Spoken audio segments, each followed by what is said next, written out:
homes and pulled down the cities. Antiochus followed the atrocity with his final attempt to destroy Judaism. Temple services were suspended, as were Sabbath observances and traditional celebrations. Circumcision was forbidden, and it became a capital crime to possess a copy of the Torah. Pagan altars were set up all over the country, and Jews were forced to make sacrifice at them. Finally, in his most offensive act, the abomination that makes desolate, Antiochus had an altar to Zeus erect in the temple and sacrificed the abhorred flesh of pigs on it. The Jews who treasured the sacred traditions of the nation, which their faithful ancestors among the Babylonian exile had struggled to preserve, saw the terrible threat to which their faith was exposed. They could choose between allowing it to disappear from the earth or stand manfully in its defense. They chose the latter.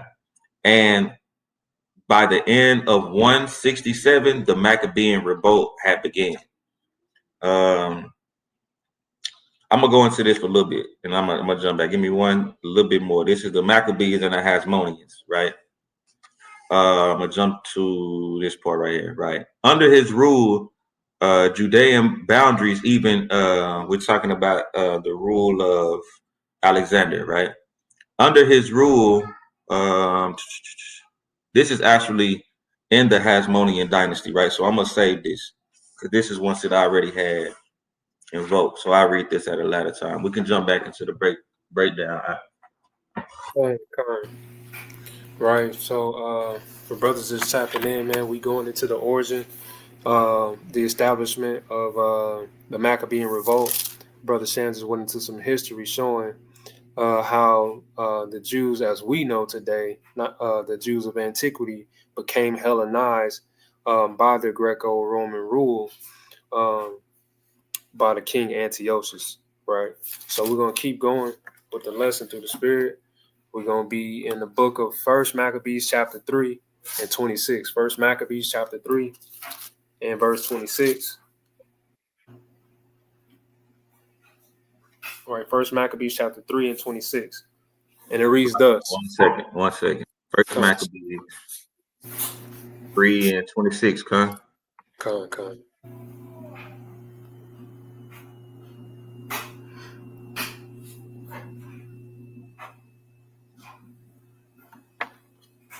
Go ahead, King.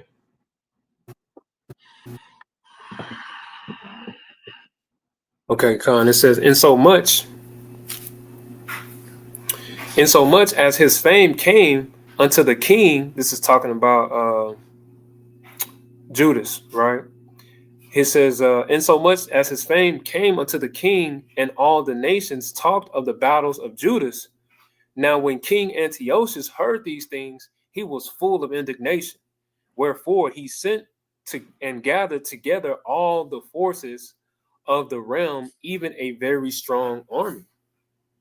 Right. So the brother Antiochus couldn't have this going on, man. He said, "What this brother Judas, man, he riling up the people, man. I can't have this."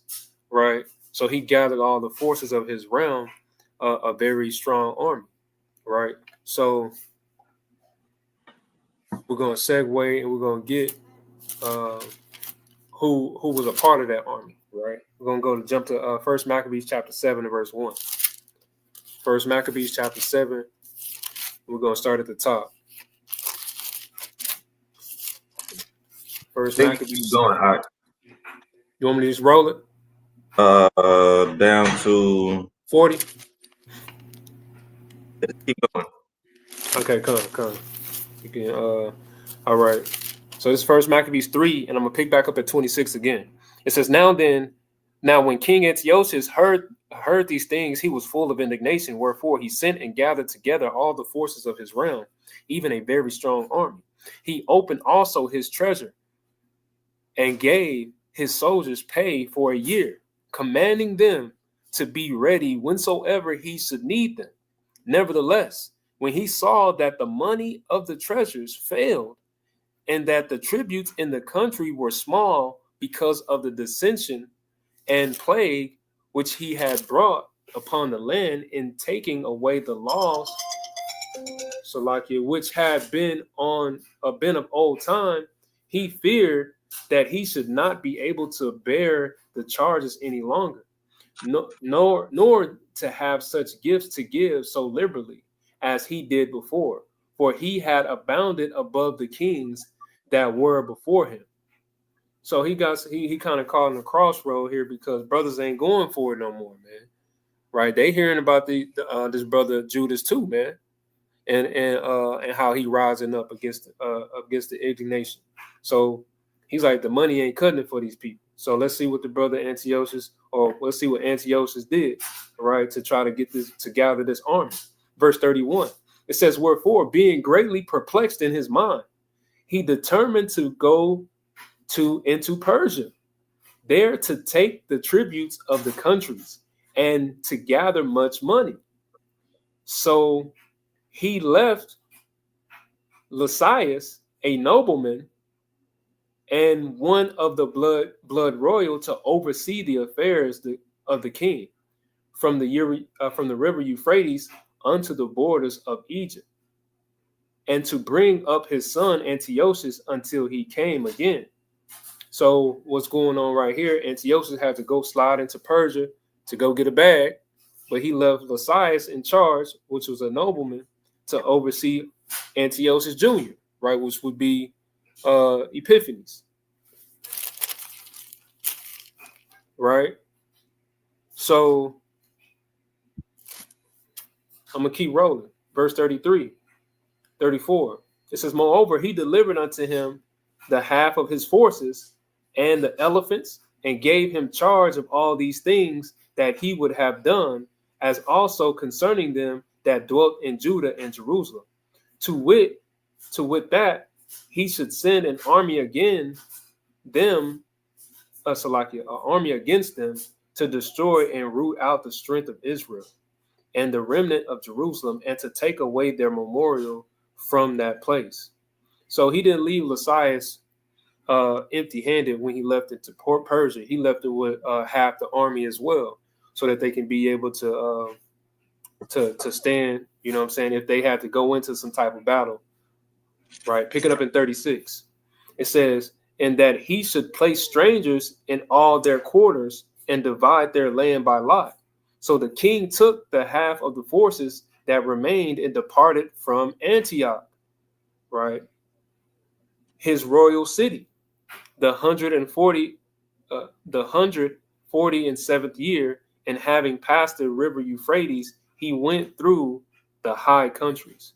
So, if just a brief footnote, Antioch was the city founded by Antiochus, right? This is his royal city. There's no wonder we will first call Christians or followers of Christ at the derogatory term at Antioch, right? Just a brief footnote. Go ahead, That's a mighty point. That's a mighty point.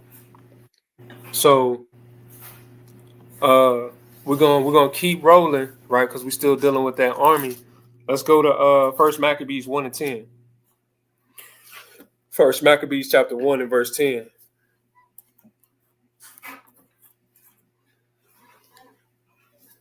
And it reads thus. It says, "And it happened after that, Alexander, the son of Philip the Macedonian, who came out of the land of Chittim, had smitten Darius." We in First Maccabees? 10? Oh, you started at the top. That's Oh, okay. Right. So just establishing dealing with Alexander's this is showing Alexander was ruling at the time, right? And he just actually overthrew the Persian kings, right? And it's going into this. He says, "Had smitten Darius, king of the Persians and the Medes, that he reigned in his stead the first over Greece, and made many wars, and won many strongholds, and slew the kings of the earth, and went throughout to the ends of the earth, and took spoils of many nations, insomuch that the earth was quiet before him." That's why they call this Edomite Alexander, right? the Great. That's where he gets that name from, because at that point of time when he was ruling, man, the earth was quiet. Nobody wanted no smoke against Alexander. He had conquered uh, all of Asia, right? He was just he was that dude, right? Picking back up in verse 4. And he gathered a mighty strong host and ruled over countries and nations and kings who became tributaries unto him. And after these things, he fell sick and perceived that he should die. Wherefore he called his servants, such as were honorable and had been brought up with him from his youth, and parted his kingdom among them while he was yet alive. So Alexander reigned 12 years and then died, and his servants bare rule over every one in his place. And after his death, they all put crowns upon themselves. So did their sons after them many years, and evils were multiplied in the earth. Right, and so this is where you see all of these the branching off of these other kings, right? Because at first it was just Alexander. He finds out he's about to die. He hands it down to some of his constituents, some of his brothers, and then they started putting crowns on themselves and creating their own territories, and then handing these things down to their sons. Verse 10 in closing, and there came out of them a wicked root, Antiochus, surnamed Epiphanes, son of Antiochus the king, who had been a hostage at Rome, and he reigned in 137th year of the kingdom of Greeks. So this is the synopsis of everything of how Antiochus came into play, right? Prior to him being in rulership, if it had not been for Alexander the Great, right, there would be no Antiochus Epiphanes, right? You got some, Knock? Lie. We're going to jump over to chapter 3. First Maccabees, Salakia, chapter 7. We're going into chapter 7. Because we're still dealing with that army, right? That Antiochus, he left for Persia to go gather money for the army. He left Lysias in charge to watch over young Antiochus. Right, this is First Maccabees, chapter 7 and 1. First Maccabees, chapter 7 and verse 1 from the top. It says, in 151st year, Demetrius, the son of Seleucus, departed from Rome and came up with a few men unto a city of the sea coast and reigned there. And as he entered into the palace of the ancestors, so it was that his forces had taken Antiochus and Lysias to bring them unto him. So this is a little a backstory, right? It says, wherefore, when he knew it, he said, let me not see their faces. So at this point in time, this is dealing with Demetrius, right, in Rome, right? This is prior to Rome coming into rulership. It says, so his host slew them. Now when Demetrius was set up on the throne of the kingdom, there came unto him all the wicked and ungodly men of Israel, having Alchemists who was desirous to be high priest for their captain. And they accused the people to the king, saying, Judas and his brethren have slain all thy friends and driven us out of our land. So what we're going into, we're showing you, we're about to show you, because it's always going to be a coon, right? It's always going to be a Judas, right? But this was a Judas to the Judas, if you will, right? This brother Alchemist was a Judas to Judas Maccabeus, right? He was said to be a high priest at the time. Picking That's a up at part that when I was just reading that priestly aristocracy that was opposing true believers and trying to overthrow them and keep their seat with the Greco-Roman and keep that bad coming from them as well. I got a quick precept just to go into that. First Maccabees in 11, of course. Those days went there out of Israel wicked men who persuaded many, saying, let us go and make a covenant with the heathen that are round about us. For since we departed from them, we have had much sorrow. So this device pleased them. Then certain of the people were so froward therein that they went to the king, who gave them license to do after the ordinances of the heathen. Mm. Whereupon they built a place of exercise at Jerusalem. I went into that gymnasium that they built as well, where they had the youth partaking in these sports that were dedicated to the Greek gods, according to the customs of the heathen, and made themselves uncircumcised, right, in spirit, and forsook the holy covenant, which will force you to make your children uncircumcised in the flesh, and joined themselves to the heathen, and were sold to do mischief. I yield. You know, and that's what Alchemist was, man. He was getting his his line in his pockets, man, with the money and ultimately the power from that he was getting from the kingdom, man. He was getting that license to sin, as the brother was bringing out. We're gonna pick back up in verse 7. I got a quick breakdown. I'm going to Alchemist. Come. It says in the first and second book of Maccabees, Alchemist or Eliakim was a high priest in Jerusalem from 163 to 161 BC, who was opposed by the Maccabees and sought support from King Darius to persecute the Jews. Um, Details: High priest Alchemist, though a descendant of Aaron, was not from a priestly family, making his appointment unusual. Opposition to the Maccabees, Alchemist is portrayed as a wicked high priest who antagonized the religious and national sentiments of the Jews.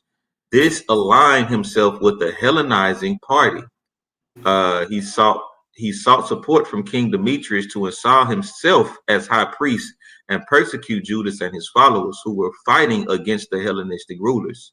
Mm. Alchemist's efforts to establish himself as a high priest, coupled with the actions of Bacchides, who was sent by Demetrius to assist him, led to the persecution and violence against the Jews. According to some accounts, Alchemist was stricken with paralysis and died in a great suffering, while others say he died of natural death. Well, All praises to the Most High, man, for the destruction of Alchemist too, man. As we dealing with the destruction of Nicanor, and the brothers just brought out a name, uh, Bacchides, right? okay. And that's what we're about to go into. You gonna read that one, King? It's a brief summary of the same thing. Alchemist was of the Hellenizing party and therefore bitterly opposed by the Maccabees. Alchemist received his appointment as high priest at some point from 163 to 162 BC. Second Maccabees suggests 163 BCE under the reign of Antiochus V, while First Maccabees suggests only after the trip to Antioch in 162 BC.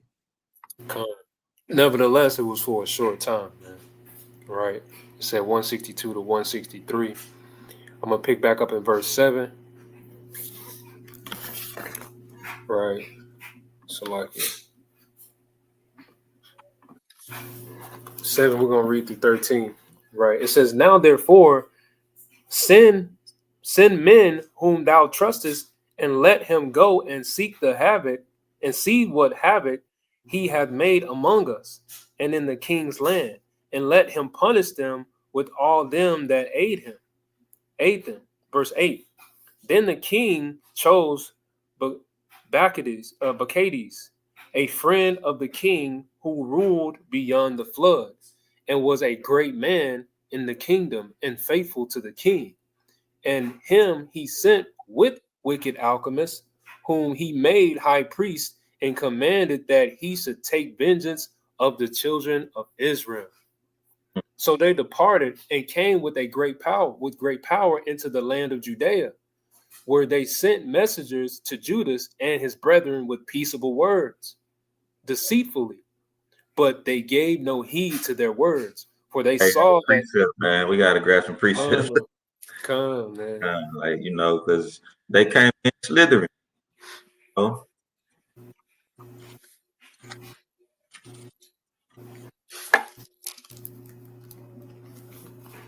it says Psalms 55 and 20.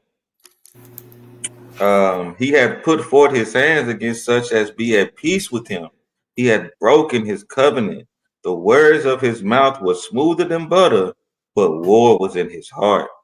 His Con. words were softer than oil, yet were their drawn swords. Go ahead. Right, and that's what happened, man. But Judas, man, he peeped game, man. All praise the brother was in the spirit, and he knew what type of time Alchemist was on, man.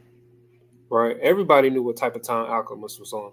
So, picking up at verse 11, but they gave no heed to their words, for they saw that they were come with a great power. Then did their assembly unto Alchemists and Bacchades a company of scribes to require justice. Now, the Assyrians were the first among the children of Israel that sought peace of them. Right? Let's Anybody get can tell into us? this. I got some Come. information on these brothers, the Assyrians as well as Bacchades. I'm going to Bacchades first. Bacchades was a Syrian general and governor of Mesopotamia, who appears in the Bible in First Maccabees. He was a loyal friend to the Syrian rulers Antiochus Epiphanes and Demetrius Sodom. Bacchades was sent to Judea to establish Alchemists as ruler and kill Judas Maccabee. Bacchades was sent to Judah again after the death of Nicanor, a Syrian general. Bacchades fought an unsuccessful battle near Bethbasi and was forced to make peace with Jonathan, Judas Maccabee's brother. Bacchades built strongholds during his second campaign against Jerusalem. And it gives you the biblical references that we're going into. And now we're going to touch on the Assyrians. The Assyrians.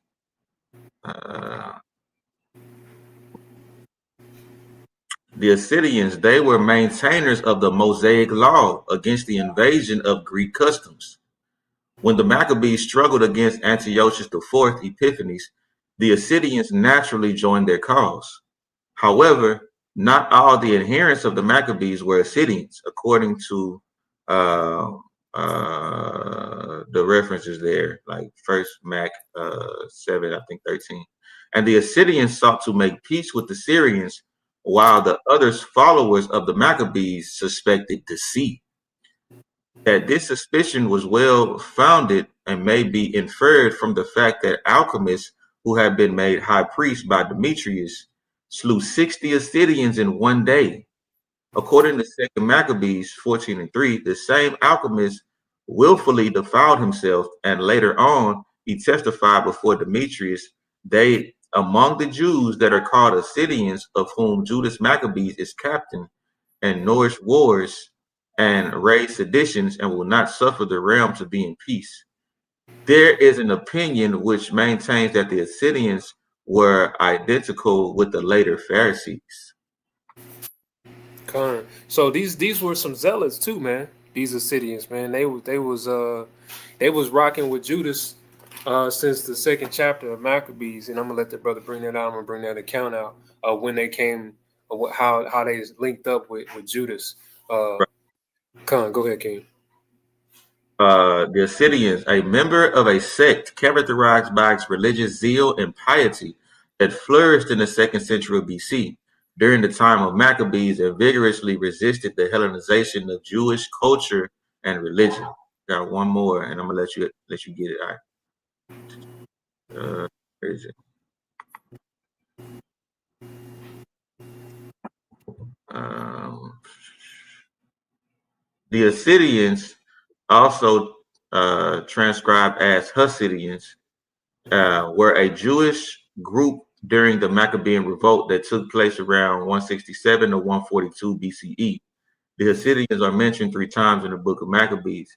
The main contemporary source from that period, according to the book First Maccabees, during the early phases of the anti-Jewish decrees of persecution proclaimed by King Antiochus Epiphanes, some Assyrians joined up with Matthias the Hasmonean as he marshaled forces and allies for his rebellion from 167 to 166 BCE. Later on, during the term of High Priest Alchemist, some Assyrians apparently trusted Alchemist's promises at first and attempted to negotiate a settlement with the government, but were betrayed and executed. In the book of Second Maccabees, Judas Maccabeus is described as the leader of the Hasidians, and of them all as troublemakers disrupting the peace. The alchemists, a source the book considers untrustworthy and corrupt. The Hasidians have been the object of much scholarly speculation, where the specific group with a coherent ideology or merely a generic term of the faithful. If they were a group, what was their religious political stance? What happened to them after the Maccabean revolt concluded? Were their predecessors of the Pharisees? The essence, both or neither. Scholars have come to different conclusions from seeing them as religious moderates whose main goal was the preservation of traditionalist Judaism against Hellenism, but not necessarily for establishing a separate independent political state. To seeing them as simply as a very religious group who were betrayed.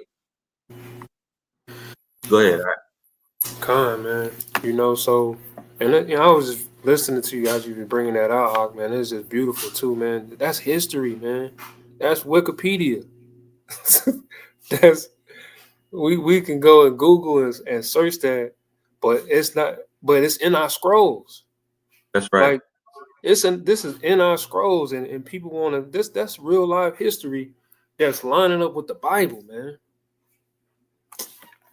Man, all praise to the Most High. But we're going back to I was going to show you First Maccabees chapter 2 real quick. I'm gonna start at 39. This is just the backstory of how the Assyrians linked up with Judas Maccabees. Right, First Maccabees. I'm gonna start at chapter 2 and 39. So like First Maccabees chapter 2 and verse 39. Come. Wow. I'm gonna start at 38 for the context. Right, because this was during the battle when they first ran down on Judas, and brothers got put to death, man. Right. This is First Maccabees chapter 2 and 38. It says, "So they rose up against them in battle on the Sabbath, and they slew them with their wives and children and their cattle to the number of 1,000 people. Now when Mattathias and his friends understood hereof, they mourned for them right sore." So here you have these heathens, man, these Greeks. They knew that it was the Sabbath day, just to give you the context, and they knew that we wouldn't fight on the Sabbath day. And so they used the scrolls against us to their advantage, right? And so they ran down on us and they killed 1,000 of our women and children, man.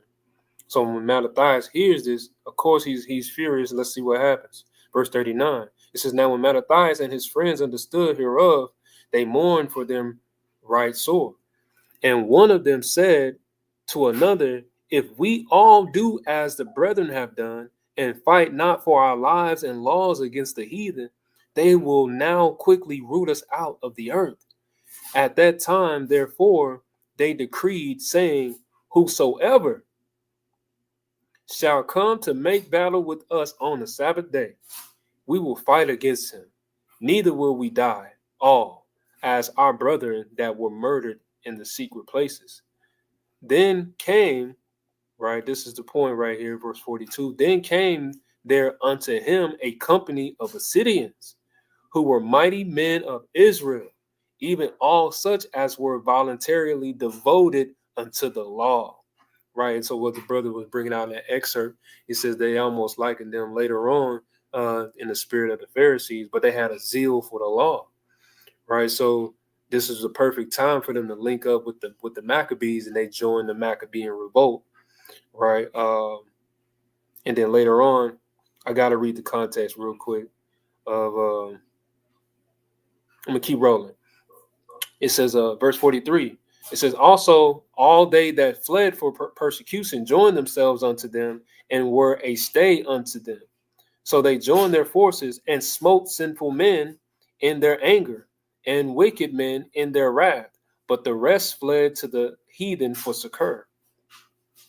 Right, then, I'm gonna yield right there. But this goes into Mattathias.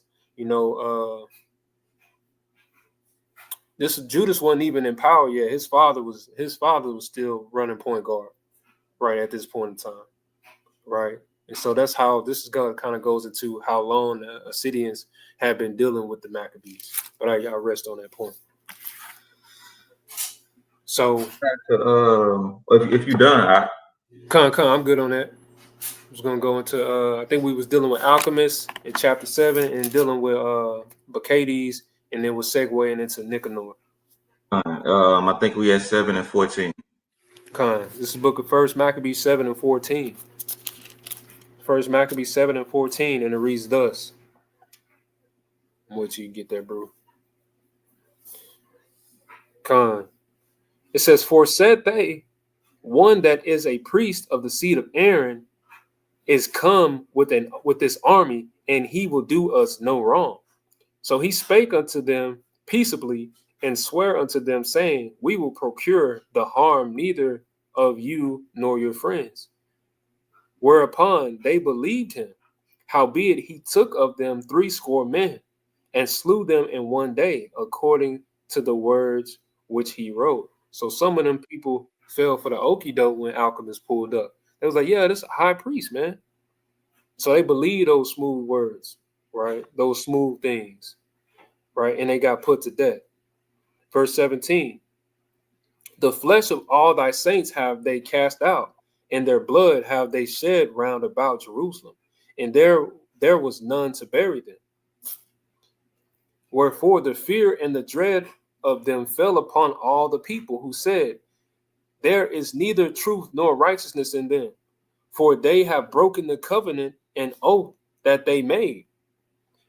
Right. So, and that goes back into First Maccabees, the first chapter, when it said that they was going to make a covenant with the heathen, right? To, pretty much, hey man, we're going to allow y'all to dwell here, but y'all got to keep these. Y'all gotta. What was that First Maccabees 6? It said it was against the law to keep the Sabbath day or the feast days according to our forefathers, right? So they had broken that covenant. So I'm gonna bring it out real quick. This is Second Maccabees 6. Maccabees 6. I'm gonna start at the top. Not long after this, the king sent an old man to Athens to compel the Jews to depart from the laws of their fathers, and not to live after the laws of Yahweh, and to pollute also the temple in Jerusalem, and to call it the temple of Jupiter Olympius, and that in Gerizim the Jupiter, the defender of strangers, as they did desire that dwelt in the place. The coming in of this mischief was sore and grievous to the people, for the temple was filled with rioting and reveling by the Gentiles, who dallied with harlots and had to do with women within the circuit of the holy places, and besides that, brought in things that were not lawful. The altar was filled with profane things which the law forbidded. Neither was it lawful for a man to keep Sabbath days or ancient feasts, or to profess himself at all to be a Jew. right. So and this is I was gonna get Judas 5 and 17 because it kind of goes into like that's how they did us when they knew that if we was keeping the laws of in the spirit and power of Yahweh Shem Yahweh Shai, the Most High was with us, man. And so they used that to our disadvantage, and they put us to flight um, on the Sabbath day, on that Sabbath day, man.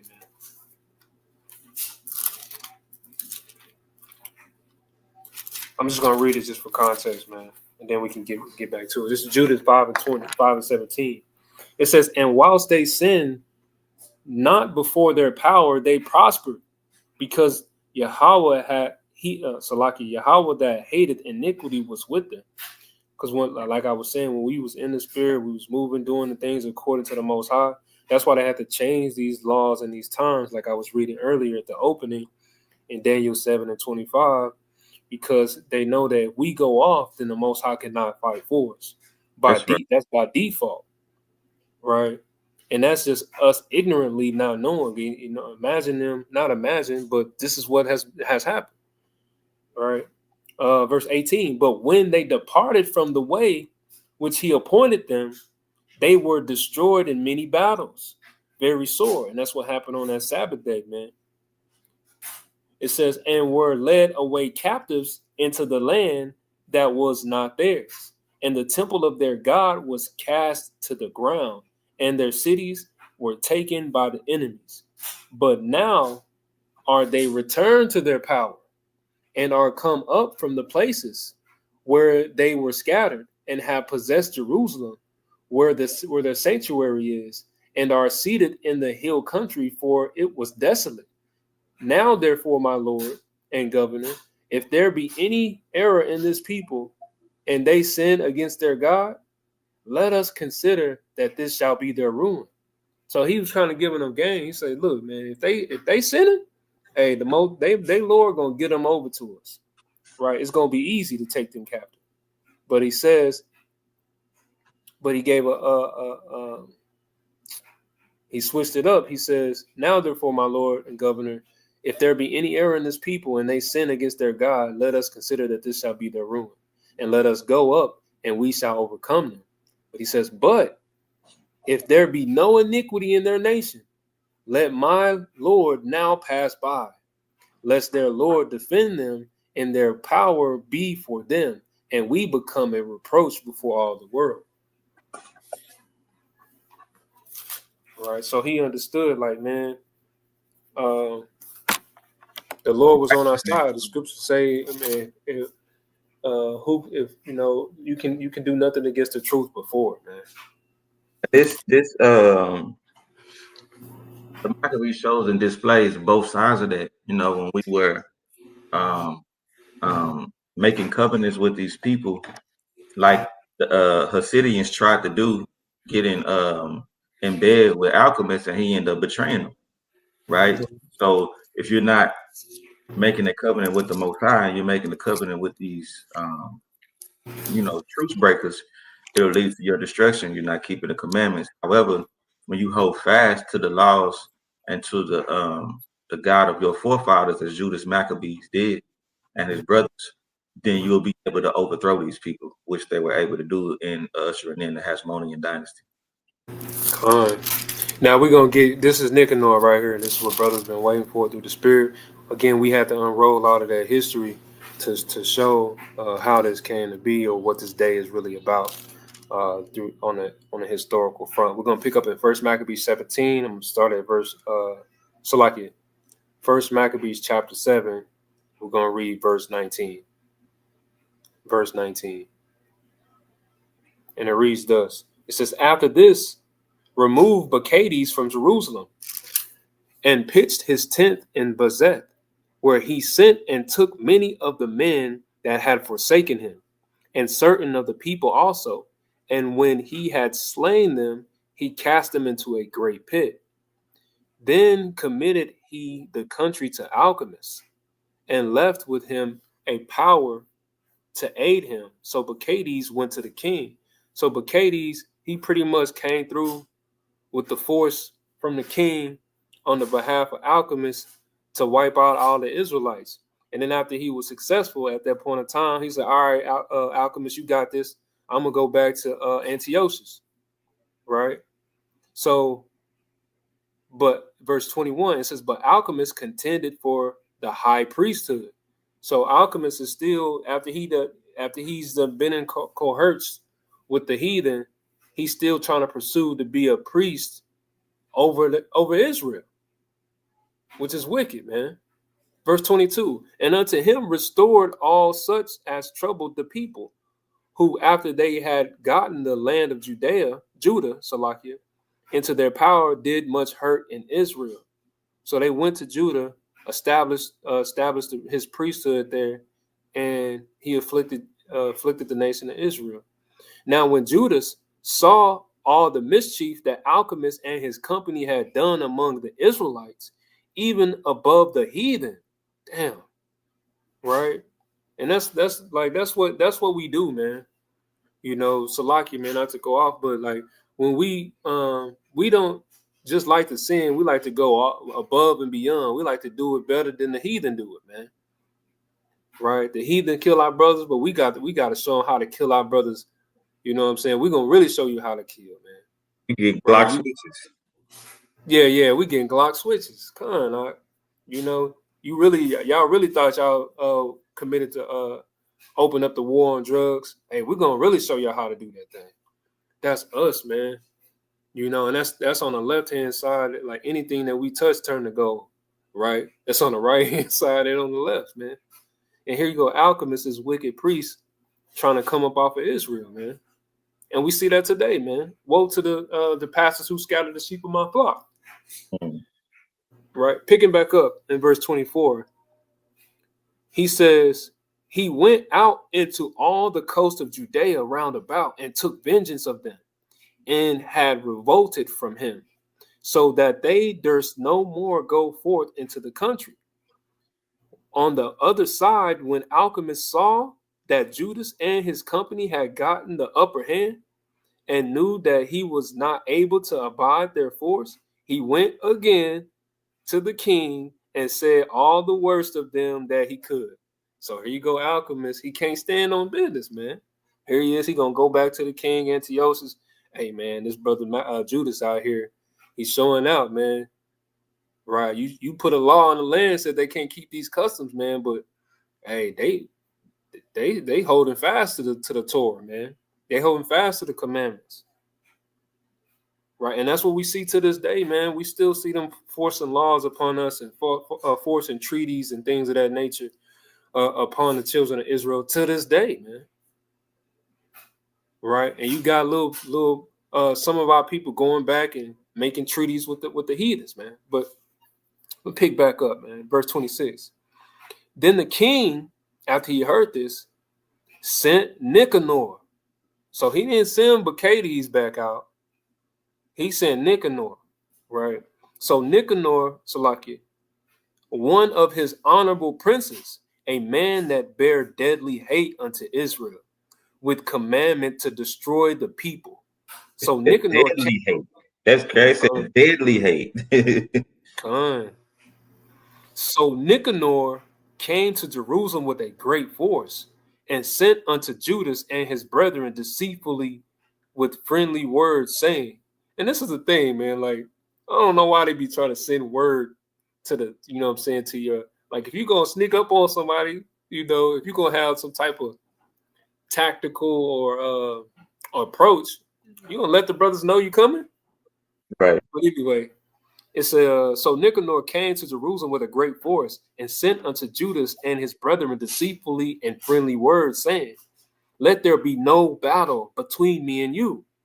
I will come with a few men, that I may see you in peace. He came therefore to Judas, and they saluted one another peaceably. Howbeit the enemy were prepared to take away Judas by violence, which thing after it was known to Judas, to wit that he came unto him with deceit, and he was so afraid of him, and would see his face no more. So when Nicanor finally meets, he see Judas' countenance change, man.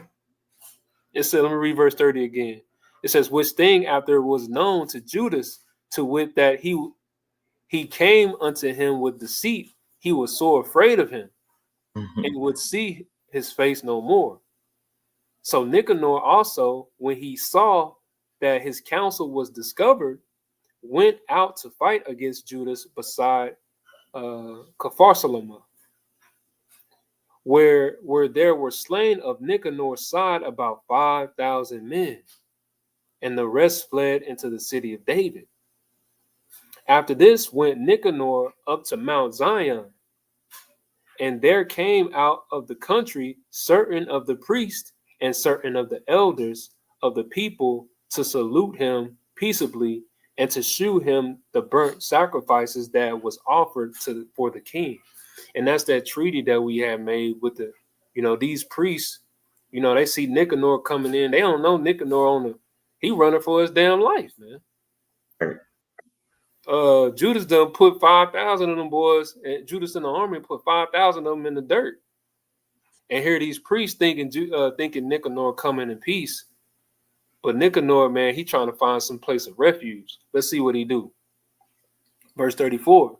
But he mocked them and laughed at them and abused them shamefully and spake proudly and sware in his wrath, saying, unless Judas and his hosts be now delivered into my hands, if ever I come again in safety, I will burn up this house. And with that he went out in a great rage. Hey, so he threatened the priest, man. He said, yeah, y'all They better tell said, if Judas, you y'all better don't back bring me down. Judas, yeah, if y'all don't bring me Judas, I'm gonna set this on fire. Come, man. And these was priests, man, priests of the Lord. Now, granted, they was in fear, and me and Shan was talking about this today, man. They was going off, man. These priests was going off. They was sacrificing and doing burnt offers for the king, the Right. Greek king. So here go these priests. Let's see what the priests do, man. Verse 36. Then the priest entered in and stood before the altar and the temple, weeping and saying, Thou, O Lord, didst thou choose this house to be called by thy name and to be a house of prayer and petition for thy people? Yes, he did. But you're not using it for the people, right? You out here trying to make offerings and sacrifices for the other nations, man. Right. It says for thy people. And then you Con, said it. right. Con. Verse 38, it says, Be avenged of this man and his host, and let them fall by the sword. Remember their blasphemies, and suffer them not to continue any longer. So Nicanor went out of Jerusalem and pitched his tent in Betharon, where an host out of Syria met him. But Judas pitched in Adasa with 3,000 men.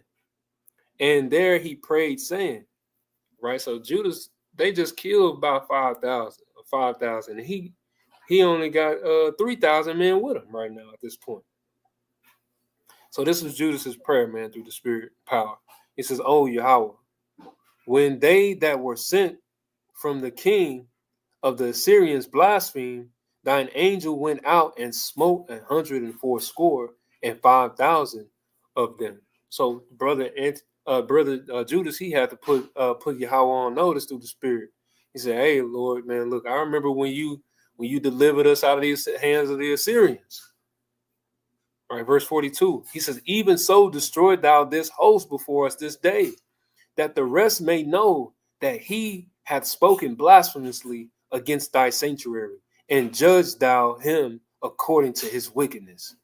So the 13th day of the month of Adar, the host joined battle, but Nicanor's host was discomfited, and he himself was first slain in battle. Now when Nicanor's host saw he was slain, they cast away their weapons and fled, man. So after Nicanor went down, man, they didn't want no more smoke, man.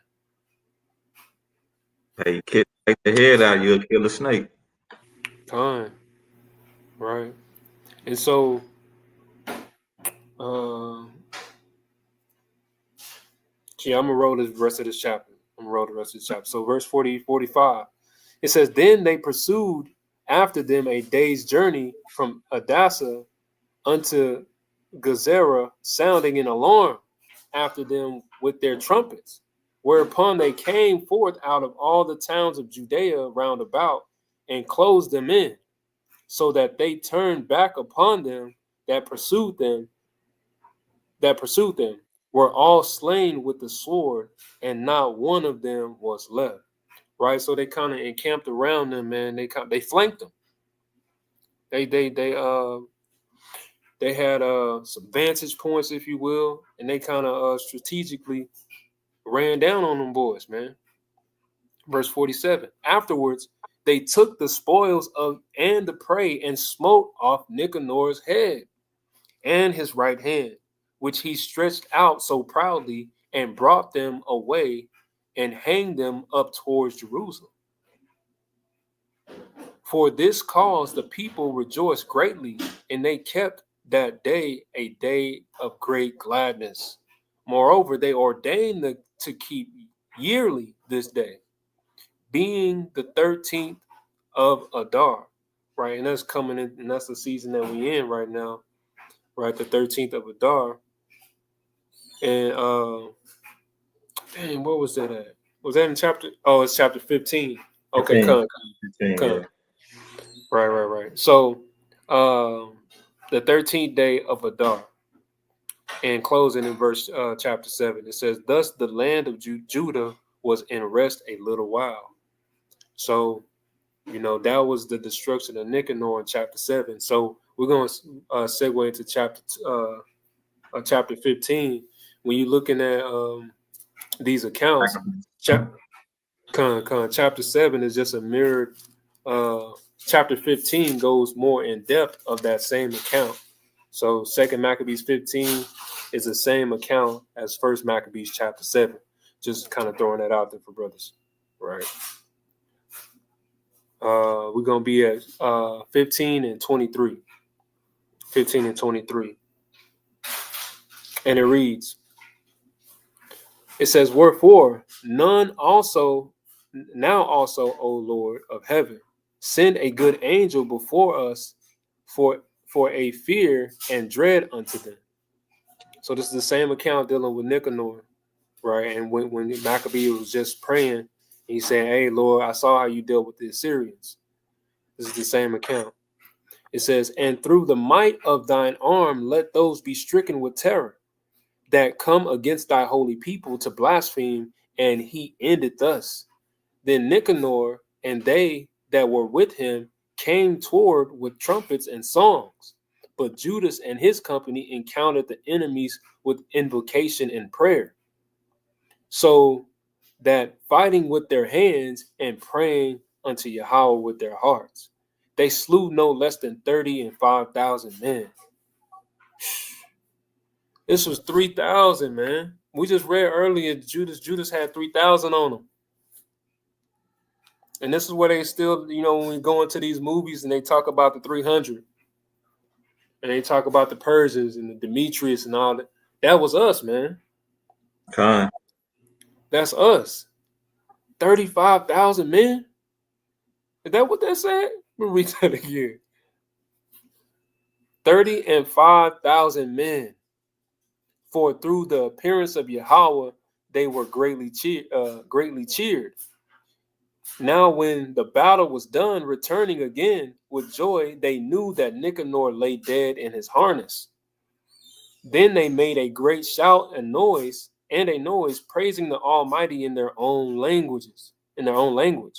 And Judas, who was ever the chief defender of the city's citizens, both in body and mind, and who continued his love toward his countrymen all his life, commanded to strike off Nicanor's head and his hand with his shoulder and bring them to Jerusalem.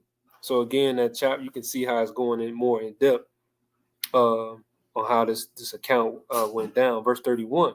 So when he was there and had called them of his nation together and set the priests before the altar, he sent for them that were of the tower.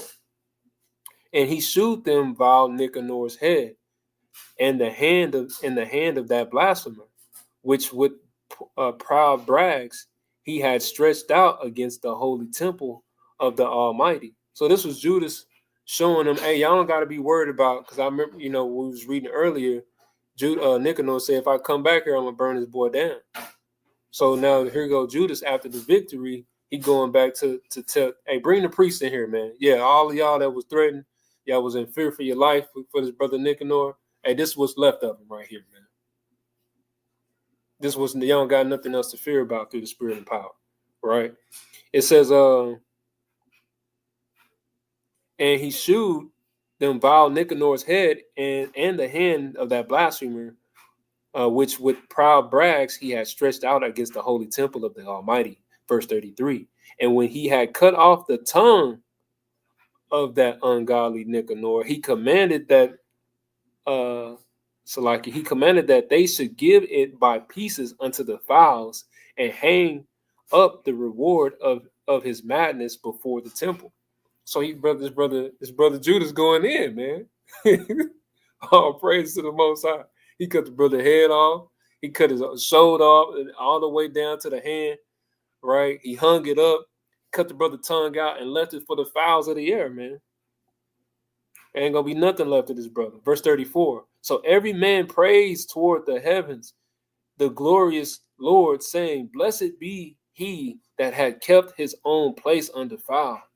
He hanged also Nicanor's head upon the tower, even at Salakia, an evident and manifest sign unto all of the help of the Most High. And they ordained all with a common decree in no case to let that day pass without solemnity, but to celebrate the 13th day of the 12th month, which in the Syrian tongue is called Adar, the day before Mordecai's day. Right, brothers know what Mordecai's day is? I want to see if brothers know what Mordecai's day is. Right, it's the 13th day of the 12th month. So Mordecai's day comes right after that. Right. But though we can go into the Torah, we see Leviticus, the 23rd chapter. We see the accounts of throughout the Torah that pertains to the Most High's feast days. And so you will see, I'm kind of giving a hint. There's 2 feast days that we observe that's not in the Torah, right, that we keep. One of them is, well, it's actually 3. I'll say 3. We got 2 that's in the book of Maccabees. Day of Nicanor is 1. And you got 1 that's in the Tanakh, right? Right. So I'm gonna go ahead and spoiler alert. I don't see nobody chiming in. Right. So you have Day of Nicanor, which is not in the Torah, but we observe as Israelites because these were days that the Lord showed his hands and delivered us from the hand of our enemies. We have the Feast of Dedication. Right. That's another feast day that we observe as Israelites. That you won't see in the Torah as well, but that's again showing that the Most High delivered us from the hands of the Greeks, right?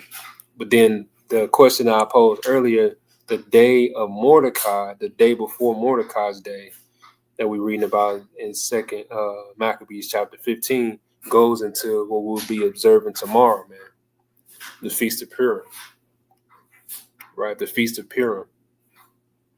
And these days, and this is how you know, like we're trying to keep these things to the best of our abilities. And like we're gonna be observing Purim tomorrow through the Spirit, but this shows you that this happened right before Purim. So this is showing you too on a historical level. If y'all following me, they calling this day Mordecai's Day, which is in the book of Esther.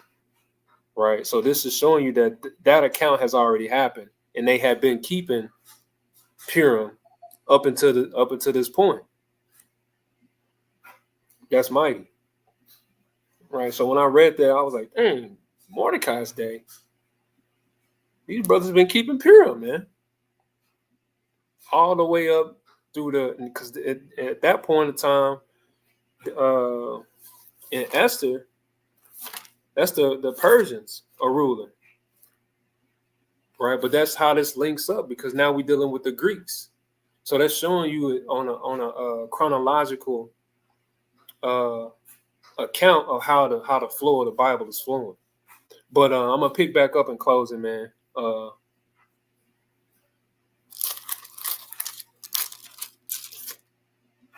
Second Maccabees 15. I'm gonna roll the rest of this chapter. It says, verse 37. It says, "Thus went it with Nicanor, and from that time forth the Hebrews had the city in their power, and their will I make an end. And if I have done well, and as is fitting the story, it is that which I desire. But if slendery and meanly, it is that which I could attain unto. For as it is hurtful to drink wine or water alone, and wine mingled with water is pleasant and delighted the taste, even so speech finely framed delighted the ears of them that read the story, and here shall be an end. Right? All praises to the Most High, man. The brothers had a feast, man. They drank some drink mingled with wine and that water, that ice, right? But man, all praises to the Most High. This is the account, right, dealing with the destruction of Nicanor, man. And Lord willing, the Most High will destroy Babylon, man. And Lord willing, the brothers on this call, brothers gonna hear this lesson, will be on that side of history, man. Lord willing, man. Lord willing, we will be a part of that number, man. But A few other things I wanted to read real quick. come. Just mighty edification. Go into the book of Job.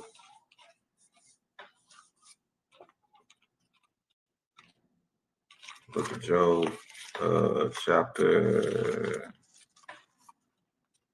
Book of Job, chapter 18.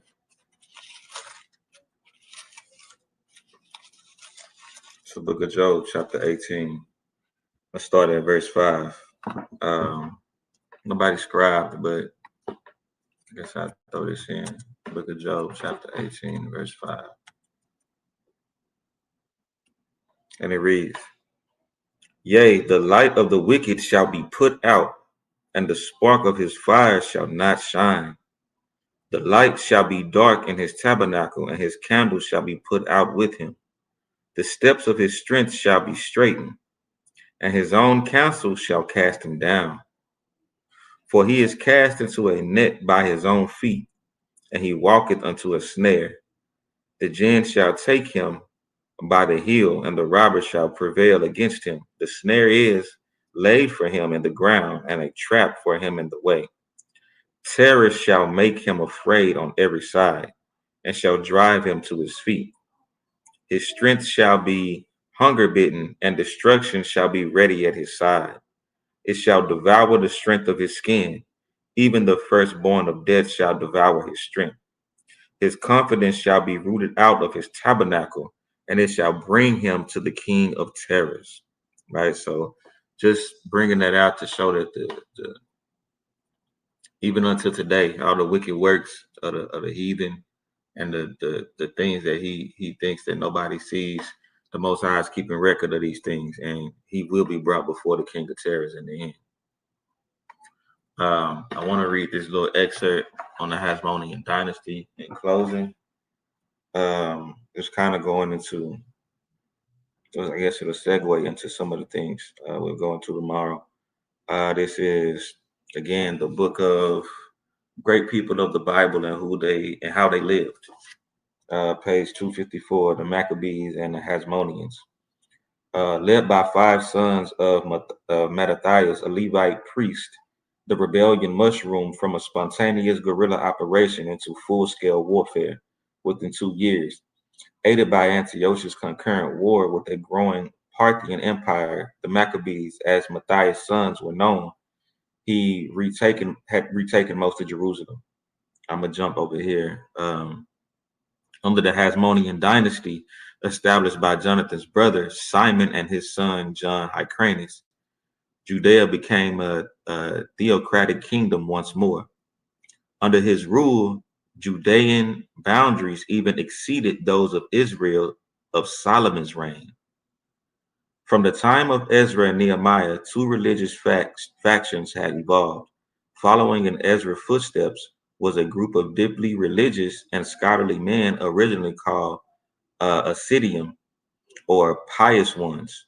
They strove, as Ezra had done, to redefine the law in light and changing conditions in Judea and the rest of the world. In effect, they became the progressive wing of Judaism, constantly studying past interpretations of the scriptures and making new ones as they need arose. By the time of the Maccabean revolt, the Asidium had become leaders of a more or less formal party called the Pharisees. During the Hasmonean era, their chief rivals were the Sadducees, organized around the aristocratic class of priests whose authority covered all activities in the temple. The Sadducees, descendants of hereditary priesthood that arose sometime after Nehemiah's temple reforms, rejected entirely the oral traditions preferred by the Pharisees. The law of Moses, in their view, was immutable, absolute, and not open to new interpretations. Although the Sadducees were conservative in theological matters, they were far more receptive to change in secular affairs.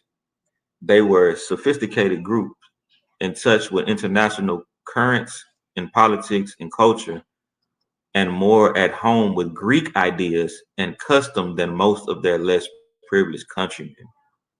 Right? So it's just showing you how these, I was just going into that to show you how the two factions of the Pharisees and the Sadducees were spearheaded in times before.